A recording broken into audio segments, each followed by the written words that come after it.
Hello there, everybody. Welcome, and I hope you're having a pretty fantastic day so far. I'd like to first apologize that this Sunday's upload isn't like my usual content. With finals, traveling out of town for Thanksgiving, and Pokemon, it has been a very busy time, and I didn't really have the time to work on an analysis video. I had a really goofy idea for a video with some friends that I originally planned to finish for today's slot, but unfortunately it didn't snow, and having that is kind of essential to what I had planned. Hopefully we'll get some nice snowfall here because I want to get going on that video, and although it's going to be pretty different than my usual videos, I think it's going to be a nice combination of both stupid and funny if everything pans out how I want it to. So instead, I figured that I would just make a pretty casual update, thank you, and reflection video with some Smash Ultimate matches against a friend in the background since there has been a lot that has happened recently, and I wanted to talk to you guys about it.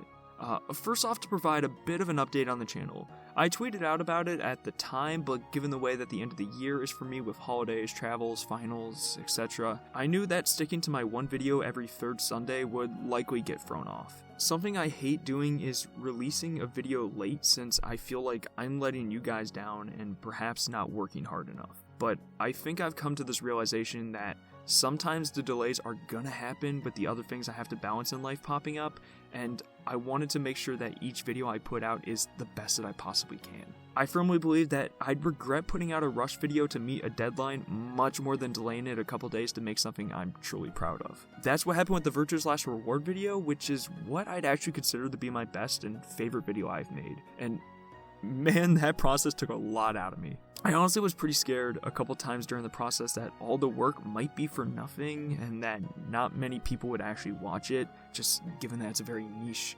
genre and series. But at the time that I'm currently recording this, it's actually really close to 900 views, which is 100% surpassed all my expectations. So thank you guys so much. You really do continue to blow me away with this. To get back on track with what I was talking about before, the schedule is likely going to be funky for the rest of the year, and I'll do my best to get back onto the schedule in 2020. God, that is so weird to say, actually, now that I think about it. It's like, it just feels like it was 2010, like, okay, actually, that was quite a while ago, but it's like, the one thing I normally say to make, like, it seem so much time has gone by, is I say Super Mario Galaxy came out in 2007. Just, oh, that hurts. That really hurts. I feel old and decrepit. But on another note, I currently have plans to release a video on Christmas Eve, which does not involve any snow, thankfully, so hopefully you guys will enjoy that just in time for the season. As for the biggest update here, we recently hit 1,000 subscribers on the channel, and I really don't know what to say. It's been several weeks since we hit it, and I'm still kind of at a loss for words. It's just really hard to kind of take in and believe, but thank you guys so much. I put a lot of time into these videos and scripts, but we never would have hit this milestone if it weren't for you guys watching the videos and supporting the channel. If you've subscribed to the channel, left a comment, just passed by to check out a video for a bit, from the bottom of my heart, thank you. I'll probably save the longer history of my time on YouTube for another time, but this specific channel was made back in 2013 and has taken on a lot of different forms. From a stupid, cringy high school recording of Majora's Mask to Alolan Sand/Bean UU, I will never live that down, even though it's completely out of context. I never once thought that this channel would hit 1,000 subscribers, but it was always a dream that I had in the back of my head. I was heavily inspired by other content creators over the years like Chugga Conroy, Nintendo Capri Sun, Joey, PokeMMD, Shofu, and a bunch of others, and what I love was that they were able to interact and talk with people that were a part of these game communities. I've played a lot of game series that my friends really hadn't touched before, like Metal Gear, Zero Escape, Resident Evil, and Xenoblade Chronicles, of course, and I really wanted to make these videos not only to show people why these games are so special and adored, but to find others that shared that level of passion and enthusiasm. If there's one thing I'm very appreciative of, it's how warm and welcoming the people in the Xenoblade community have been to me, and how nice everyone is down in the comments. I don't get to respond to everybody, but I try to read all of the comments, and I see people talking with others about the series and sharing what they love about the respective topic of the video. Even when people express a contrary opinion or sentiment toward what I had said in the video or what somebody else says, people are very respectful in their responses, and I'm very grateful that these comment sections are filled with understanding and civilized conversation. I guess what I'm trying to get at is that I'm extremely grateful that this community around the channel is so awesome and respectful. I really like getting to interact with you guys and just being able to make this content, and I hope you enjoy it as well. There are some other people that played a pretty big part in the growth of this channel, and I wanted to thank them for their help. My family, especially my parents and my brother Thomas, have been incredibly supportive of what I do, and I really would not have been able to keep going without their help and encouragement. My friends Mazer and Gage, who the last one who did the voice of Kay in the Virtues/Reward video, have also been extremely supportive. I also wanted to give a big shout out to the people I've met for the Xenoblade community, especially Enel, who I will one day find something we come together and agree on, and Rudra. I had seen Rudra's analysis on Jin back when I was in the tail end of my undergrad, and I'm glad I got the chance to know him through hanging in Discord calls and working on the Dramatis Personae for Mifra. He's got a Chris Donkey Kong, plays a mean game of Mario Kart, and has been a good friend, so thank you, dude. Finally, a big thanks to my friends Shuai and Chris, who have been incredibly helpful whenever I'm freaking out about a video. There are times where I'm very stressed over a video script or the creative direction, wondering, oh gosh, could I convey this better? Can I play with the humor some more? And usually they are the ones that help me out of that bind. Chris knows his Xenoblade and Shuai knows the Zelda and Zero Escape side, so they've been great people to bounce ideas off of, and some of these videos in the channel would not be the way it is without them. So thank you guys and everyone, really. With that being said, I wanted to hear your thoughts on the direction of just the channel and some videos that are going to be coming to it. I always look for ideas you guys have left in the comments of hopes of turning them into a video, like with my Xenoblade 2 Cross Breath of the Wild video. That idea came from a comment from the Humble Narcissist quite a while ago, several months ago, but if you have anything you'd love to see, then please leave it down below. Depending on how many people want to see that video idea, kind of based on upvotes or comments, and how inspired I am to do it, I can see what I can do with it.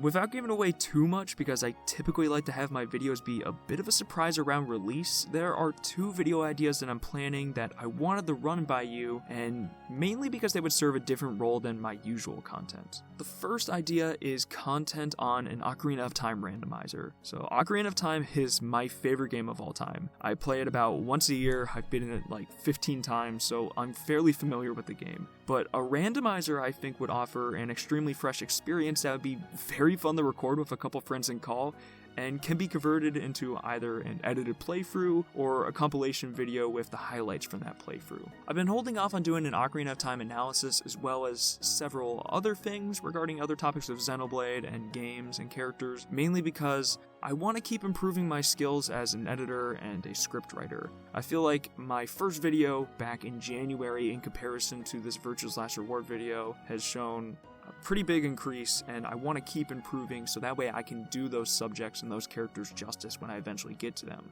But this would be a good way for me to potentially scratch that Ocarina of Time itch and bring some more Zelda content to the channel if you're interested in that. The other idea is a Super Smash Bros. Ultimate Shulk Guide Definitive Edition, because I'm super excited for that, and oh lord, I'm gonna make a lot of content on Definitive Edition when we start getting more information and when that game's coming out. But with the guide, I've been maining Shulk since day 1 of Smash 4, and I feel that I have a pretty good grasp of how the character works and some of the nuance of his play, so creating a comprehensive guide of his kit and options is something I'm very interested in doing, and it could potentially get more Shulk players since, well, the world honestly needs more of them. But if you're interested in either of those and a specific version of the Ocarina of Time randomizer, whether that is the compilation or just edited videos, please let me know, and I can gauge what to do based off of your thoughts and comments. Finally, there is the big news that happened recently. December 1st, 2019, Xenoblade Chronicles 2 turned 2 years old. Can you believe that? Like, this game does not feel 2 years old to me in the slightest. Like I said, I feel like time is really flying by, and maybe I'm getting old, but Xenoblade Chronicles 2 is a game that has done a lot for me, and I've had some very fun experiences with it, so I wanted to go through some of those memories in order to celebrate the 2nd anniversary. I covered some of this in the first video I released this year about why Xenoblade Chronicles 2 is such an amazing sequel, in quotes there, but it does go all the way back to the Switch presentation in January 2017. I was sitting in the bedroom of my house in the Columbus area when I used to live there, watching the presentation with a couple friends in a Discord call, when my friend Mazer, who was a bit ahead in the stream, says, "Oh Kevin, You're gonna be excited. So I knew that it wasn't Kid Icarus related, since he would have freaked out instead of saying actual words, kind of similar to how I would have. Please port Uprising to the Switch or give it a sequel. And I had a feeling it might have been Monolith Soft, which was confirmed by the logo appearing shortly after. And what I am greeted with is none other than the iconic imagery of a red sword on a grassy plain with a titan in the distance, which was my first exposure to Xenoblade Chronicles 2. The reason my excitement was through the roof was because of how much I adore the original title, and Xenoblade X in 2015 wasn't the game I was looking for at the time. With my recent playthrough that I did of X, there's several things that I really love about the game, and I was able to take away from it, but it wasn't really what I was expecting or looking for. Regardless, I also remember reading articles where Takahashi said he wanted to make another story-focused Xenoblade game, and Xenoblade Chronicles 2's reveal was the fulfillment of Takahashi's desire. On top of that, they said a 2017 release date, to which I thought there is no way you're going to get a game this big within the first year of the console's release. Well, I was wrong. Xenoblade Chronicles 2 came out in 2017, December 1st, just as promised, and was a bit rough around the edges, but got the polish it needed through the patches. That being said, the silencing of the Ardanian soldiers was completely uncalled for, and if we could revert that back, that would be great. But even before the release, I remember seeing trailers and that one Xenoblade Chronicles 2 Direct, and I was truthfully worried about the final product. I was hoping that Xenoblade Chronicles as a narrative experience wasn't a fluke, and that the sequel could meet it. There was a lot to love in these trailers and the showcases, but I think the game probably could have been marketed a bit better in hindsight, because I remember talking with a lot of people that didn't know Xenoblade, and with that Xenoblade Direct, they were like, this is a snooze fest. And I was thinking, listen, I promise you, this is a great series. You're gonna enjoy this game. But fast forward to release date when I got the special edition, I played the first chapter, and I was reminded why I love this series. The memorable characters, foreshadowing, awesome choreography, and kick-ass music. God, I love Xenoblade Chronicles 2's soundtrack so much. Whether I like it more than the first, I can't say. They're both amazing. I love them so much. But I felt the same way that I did back when I started the original Xenoblade as a freshman in college. My roommate sat in the lounge area when I played for the original, and there was just this kind of wave of shock and amazement as we reached all the crazy plot twists. When I picked up Xenoblade 2, we were all there in our new lounge together, and it really captured the same magic of the experience I had with the original. And that was the experience I was looking for, and the further I progressed into the game, the more I realized that they gave me something I didn't even know I wanted. I can't think of another moment where I ever flipped out as much as I did with the tease in Chapter 7. I started pacing around, talking to people on Discord that had no idea what I was talking about. It was nuts. And seeing the culmination of that in the beginning of Chapter 10 in the early hours in the morning, one of my favorite experiences with a game. I will never forget that, and it is why it is my favorite cutscene in the entirety of the series. I feel like this game honestly gets better the more I revisit and see what it has to offer, thanks to these videos. I had mentioned that my first video this year was on Xenoblade Chronicles 2, and that was on account of how deep this game dug its roots into me. I would always listen to the soundtrack at work and rewatch some scenes to analyze them, which brought me to winter break of 2018. My first semester of grad school had just ended, and I was having a hard time adjusting just like I did back in my freshman year of college, but it was for different reasons. I just felt that I was stuck in a cycle and had very little to do since none of my friends lived around me. It was wake up, go to work, come back, do some homework and eat, go to class, come back home, play some games, rinse and repeat. So when I was on winter break, something just clicked inside of me, and I said that I would finally make that video on Xenoblade Chronicles, almost like I was completing the project idea for a Xenoblade Chronicles X video that began in 2015. I was really scared, because my experience making videos up until that point were Pokemon battles, and Let's Play related outside of a single analysis on Logan I did for my grad class. But I wrote the script, tried my hand at editing it, and I put it out there. I told myself that if maybe 100 people saw it after I shared it to the Reddit, then I would be happy and could see myself making another one on Torna in the future. and it passed that expectation by a lot. So I was immediately motivated and began working on the next video when, out of nowhere, that original video just skyrocketed. Like, thousands of people clicked on a video to hear some random dude on the internet just rant about why he loves the game so much. I still can't believe that, honestly. But I have you guys and Xenoblade Chronicles 2 to thank for that. It's crazy that Xenoblade Chronicles 2 not only gave to me just a great game, but something that lived up to my expectations and made me love the original Xenoblade so much, as well as, a pathway to potentially what I'd consider one of the best years of my life. But I just wanted to share some memories of my experience with Xenoblade Chronicles 2 and why it's so special to me. However, I'm also really curious to hear your memories and experiences with the games after 2 years have passed, so really feel free to leave a comment answering that, and I'd love to read them. If you're also interested in seeing that Shulk guide I talked about, the Ocarina of Time randomizer content, or just any ideas, then please let me know down below. At this point, I'm gonna start finishing up my finals, start getting battle-ready Pokemon in Sword version.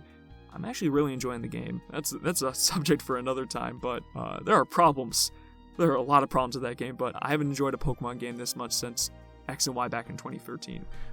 Regardless, and I'm gonna continue working on the next video so I can get that out for Christmas Eve. But thank you guys again for everything, and until next time.